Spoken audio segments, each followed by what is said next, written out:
for 2 jobs in my area. And there was, I think, about 170 people apply for these jobs. Now, the application is an online application, and as you probably know already, those of you that have been applying for jobs, that have even applied for a job anytime in the last probably 6 to 8 years, a lot of job applications are online. But that's just a part of it. And most of them will have an element to where you can upload your resume. A lot of people don't understand the importance of completing that application completely.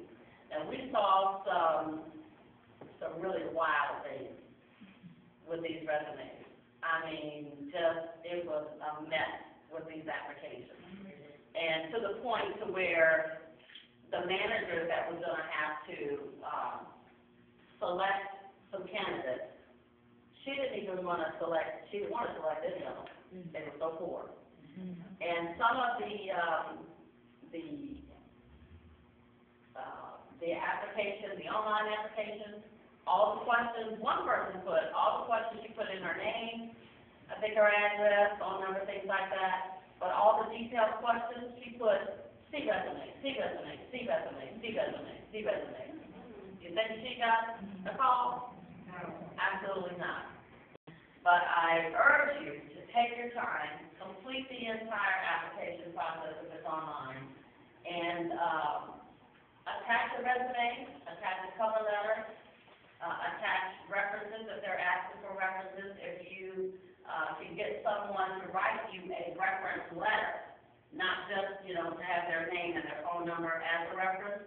If you can get someone to write you a reference letter where they're basically confirming your character, as a prospective employer or employee, then do that as well. Okay. The ads do. If you buy this product, you will get these specific direct benefits. It presents you in the best light. It convinces the employer that you have what it takes to be successful in this new position or career. It should be so pleasing to the eye that the reader is enticed to pick it up and read it. Read it in its entirety. It whets the appetite, so to speak. It stimulates interest in meeting you and learning more about you. It inspires the prospective employer to pick up the phone and ask you to come in for an interview. Other reasons to have a resume is to establish you as a professional person with excellent writing skills. Now, how many of you knew that is one of the things that prospective employers look at? When they're looking at your resume, they're not just looking at who you are. They're also looking at your writing skills. They're looking for mistakes, grammar mistakes in your resume.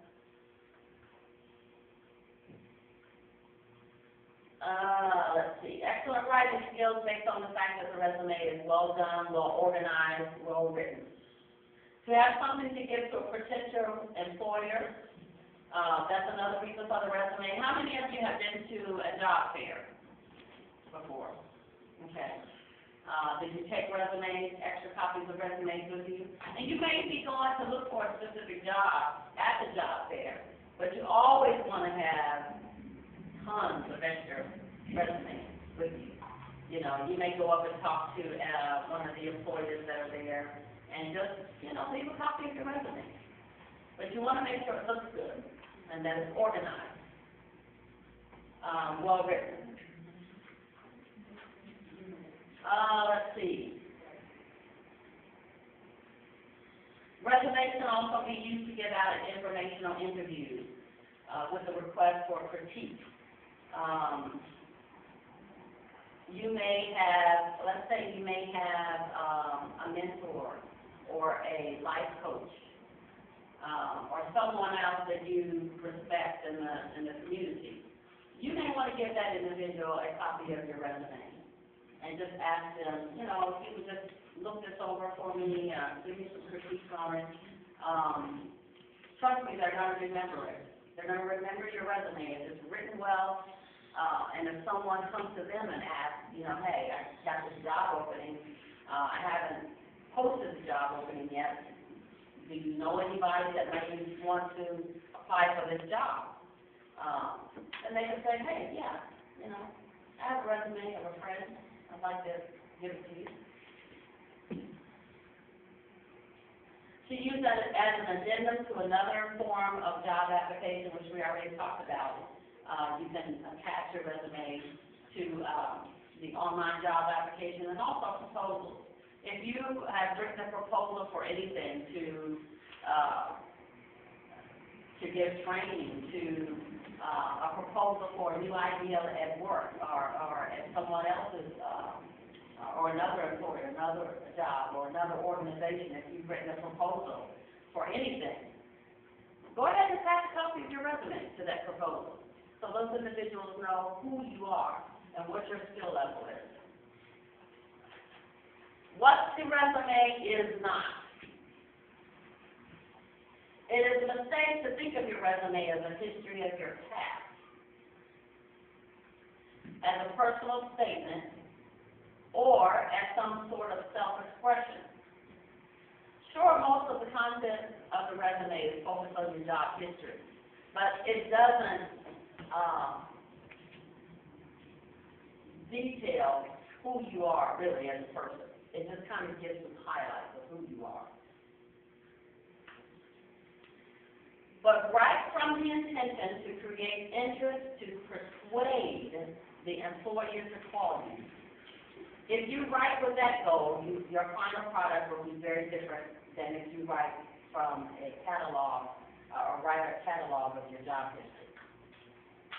Most people write a resume because everyone knows that you have to have one for a job. You have to have a resume to apply for most jobs. They write their resume grudgingly. How many of you have, known you have had to write your resume or update your resume, and you procrastinated, you put it off? Anybody has ever done that? And why would you say is the number one reason for putting it off? It is really hard. You have to do a lot of thinking. You have to do a lot of scratching out before you can put it down on resume paper. There's a lot that you have to focus on and think about as you're writing this resume. So what I hear you saying is you have to plan. Yes. Right? So, and it's absolutely necessary to plan when you're going to write your resume. If you want an excellent written resume, to just sit down and just start typing some words on the paper, I would not advise that. And it can be grudgingly, but you want to spend that time on that resume, because once you're done and you look at it and you say, this is a good-looking resume, then hopefully the employer is going to say the same thing. Good morning.